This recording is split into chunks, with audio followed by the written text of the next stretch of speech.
Beresit atau Kitab Kejadian pasal 50. Dan Yosef merebahkan diri pada wajah ayahnya, dan dia menangis di atasnya, dan dia menciuminya. Dan Yosef memerintahkan para hambanya, para tabib, untuk merempai ayahnya, dan para tabib itu pun merempai Israel. Dan mereka menggenapkan 40 hari baginya. Karena demikianlah mereka menggenapi hari-hari merempai, dan orang-orang Mitsraim meratapinya selama 70 hari. Dan berlalulah hari-hari ratapannya. Maka berkatalah Yosef kepada seisi istana Faro dengan mengatakan, "Sekarang, jika aku mendapat perkenan di matamu, aku mohon, sampaikanlah ke telinga Faro dengan mengatakan, Ayahku telah menyuruhku bersumpah dengan mengatakan, lihatlah, aku akan mati.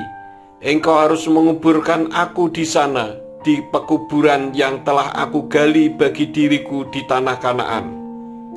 Dan sekarang, aku mohon, izinkanlah aku pergi, dan biarlah aku menguburkan ayahku, lalu aku akan kembali." Dan Faro berkata, "Pergilah dan kuburkanlah ayahmu, sebagaimana yang ia telah menyuruhmu bersumpah."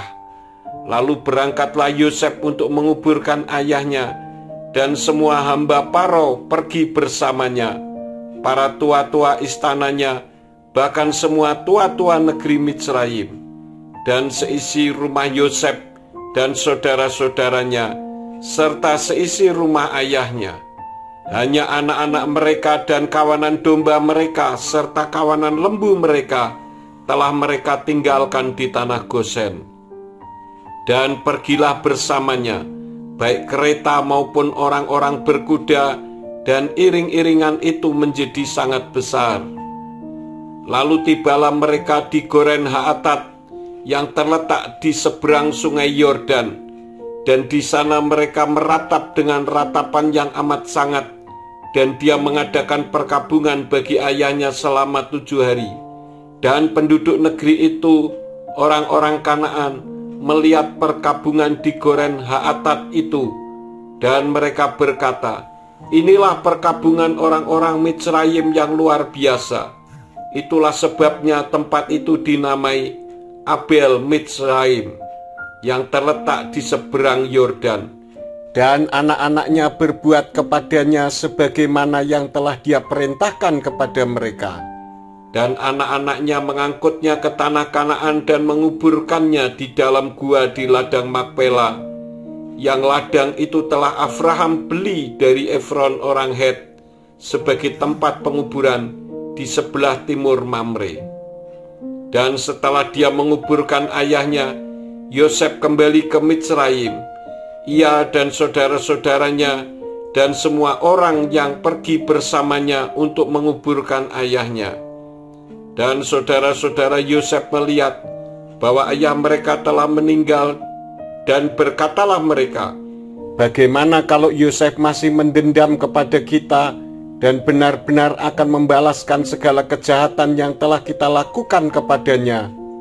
Dan mereka menyampaikan pesan kepada Yosef, "Ayahmu berpesan sebelum kematiannya dengan mengatakan, beginilah kamu harus mengatakan kepada Yosef, aku mohon sekarang, tanggunglah pelanggaran saudara-saudaramu dan dosa mereka, sebab mereka telah memperlakukan engkau jahat. Maka sekarang kami mohon, tanggunglah pelanggaran hamba-hamba Elohim ayahmu."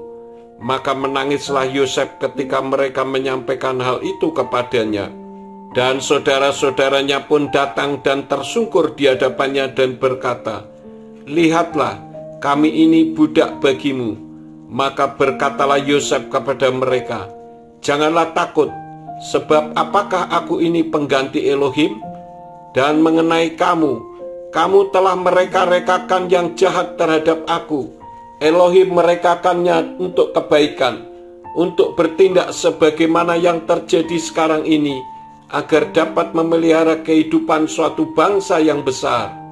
Dan sekarang, janganlah kamu takut, akulah yang akan menanggung kamu dan anak-anakmu." Dan dia menghibur mereka, dan dia sungguh-sungguh berbicara ke hati mereka. Dan Yosef tetap tinggal di Mitsraim, ia dan kaum keluarga ayahnya. Dan Yosef hidup 110 tahun. Dan Yosef melihat keturunan generasi ketiga dari Efraim. Juga anak-anak Makhir, anak Manasye, telah dilahirkan di pangkuan Yosef. Dan berkatalah Yosef kepada saudara-saudaranya, "Aku akan mati, dan Elohim pasti akan memerhatikan kamu dan akan membawa kamu keluar dari negeri ini ke negeri yang telah Dia janjikan dengan sumpah kepada Abraham, kepada Yitzhak, dan kepada Yakub."